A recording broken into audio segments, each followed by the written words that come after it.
Yes, it's John G. Sutton. Tales from the jails. See, that twinge has gone into my eyebrows now. Oh, there he goes again. Anyway, here I am, folks.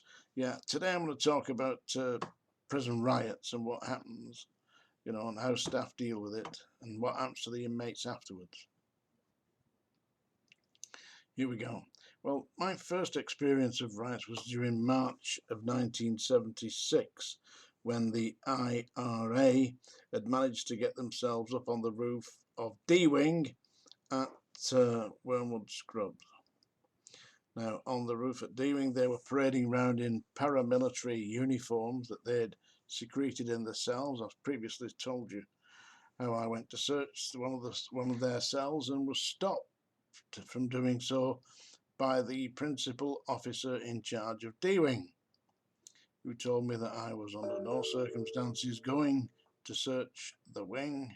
I wasn't going to search that particular inmate's cell, and I was to get out of his wing, otherwise he would set about me with his staff, which were about 3 or 4 of them, came and surrounded me and escorted me off the wing.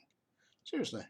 And subsequently, the inmate whose cell I was going to search was up on the roof, dressed in a pseudo-military uniform with a fake beret on and waving around a tricolour flag, the flag of the Irish Republic, and demanding political status, because the IRA believed that they were not common criminals and that they were in fact political, and they wanted political status, the same as some inmates had got at Long Kesh and the H blocks in Northern Ireland. And I knew staff that worked on them, and I will discuss them later. Yeah, but that's what the IRA were up there for. And of course, the government were refusing them political status. My personal views on it didn't matter. I was a prison officer there to actually undertake the tasks. They gave me a pickaxe handle, a big chunky pickaxe handle. I had, of course, got my standard issue truncheon, which is one like this, yeah, see, like that. And we were up in the roof space in the loft, and the IRA were just a tile's width away from us. Yeah. Now the BBC and ITV had the cameras right outside on Artillery Road, looking in to the Scrubs, and they could hear the inmates on the roof shouting political status. What do we want? Political status. When do we want it? Now, that kind of stuff, but underneath you could hear this boom, boom, boom, boom, boom, boom, boom. And I imagine that the people viewing this at home wondered what the hell that noise was. Well, what it was the staff, the prison officers, the Mufti squad, minimum use of force tactical intervention. That would be me and about 20 others. We were under there with our big truncheons and our, what I call it, pickaxe handles, banging on the roof. Boom, boom, boom, boom, like that. And we were shouting up to them, I mean, it's naughty, really, when you think about it, isn't it? I mean, they were just trying to make a point that they wanted political status. There was no need for 20 or so prison officers to go bashing on the roof, threatening them, saying, come on down, lads. We're ready when you are. Yeah, seriously, that's what we were doing. I mean, I personally was just part of the team, but I mean, I was a young man at the time. And as for my position on the IRA, I didn't have one. I mean, I'm part Irish myself. I mean, my thoughts on that, though, don't matter. I was there as a prison officer, yeah? That's what I was being paid to do, and that is what I did. I mean, at least I did my duty. Listen, anyway, they were up there for a couple of nights, banging and crashing, and we're picking out of the roof, smashing the roof up. And eventually, it was bloody cold, let me tell you that. There was mist and freezing fog, and it was damp, minus about 2 or 3. It was cold. Anyway, they started to negotiate. They said they would come down, but they insisted that that the governors be there, and I think they wanted the Board of Visitors or something to be present, but the governor was Norman Honey at the time. Said no, we're not doing that. You know, you will be guaranteed safety. And to be honest, I mean, what would we want to attack them for? I mean, they haven't done me any harm. I mean, all right, they'd smash the roof up, but hey, I belong to the Home Office, not me. Yeah. So we were all, but there were one or two of the staff that were ready to go. You know, I don't know why. I mean, ready to go, take the Trojans and give them a whack, but they wouldn't have been. I wouldn't have been a party to that. Anyway, what transpired was they did come down, yeah, and we collectively guaranteed them that they wouldn't be assaulted, because we wouldn't assault them.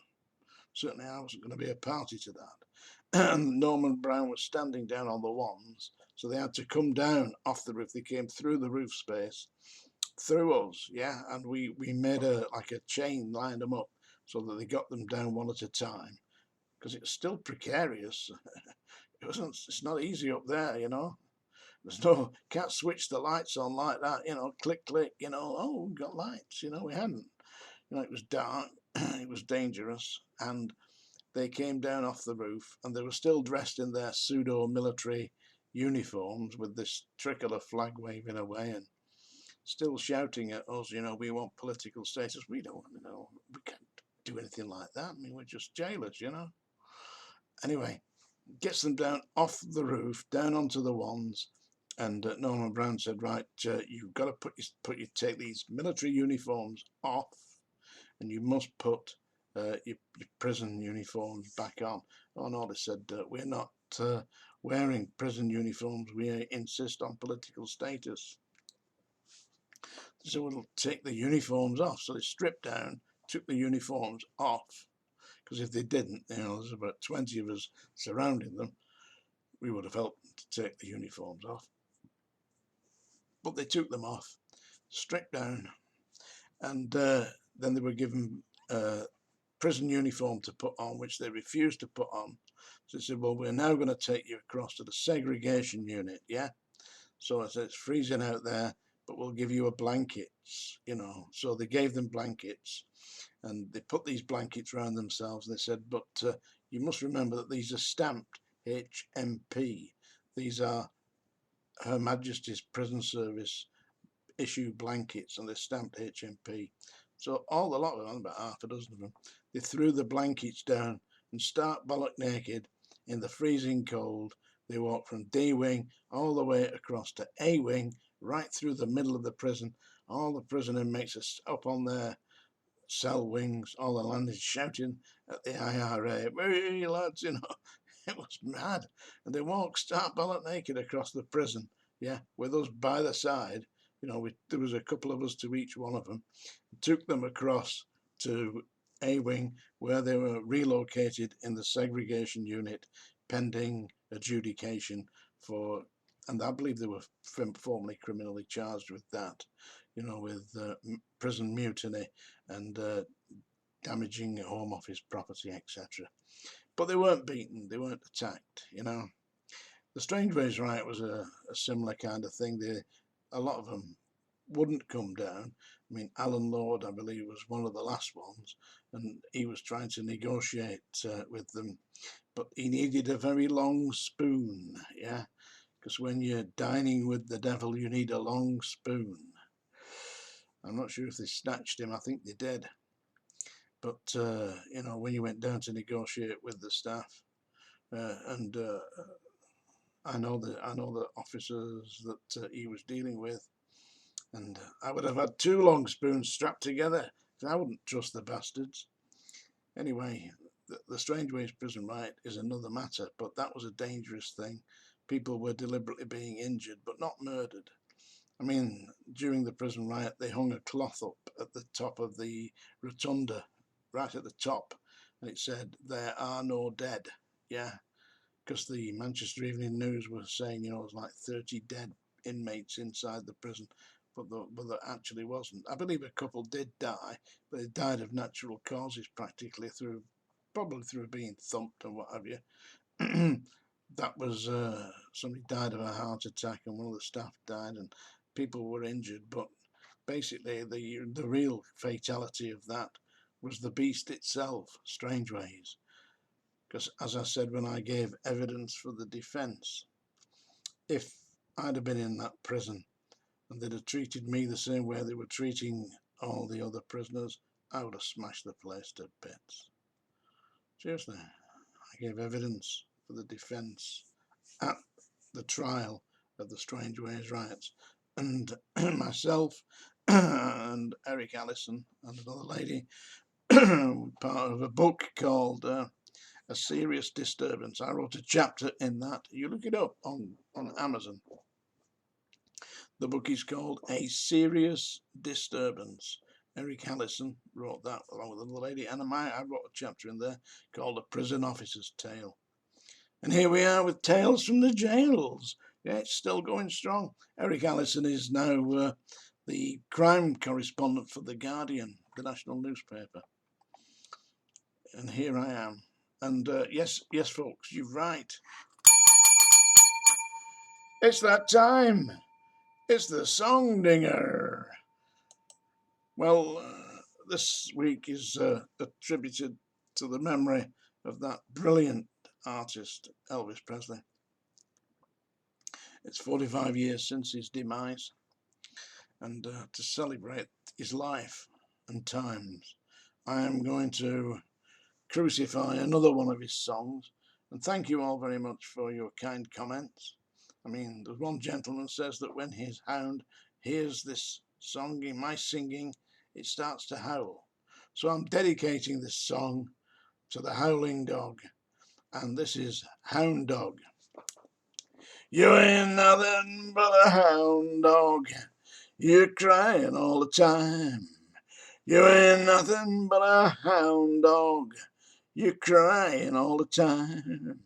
Well, you ain't never caught a rabbit, and you ain't no friend of mine. Well, they said you was high-classed. You know, that was just a lie. Yeah, they said you was high-classed. Well, that was just a lie. You ain't never caught a rabbit, and you ain't no friend of mine. You ain't nothing but a hound dog, oh, crying all the time. You ain't nothing but a hound dog, you're crying all the time. Well, you ain't never caught a rabbit, and you ain't no friend of mine. Uh-huh, uh-huh, oh, yeah. Well, they said you was high-classed.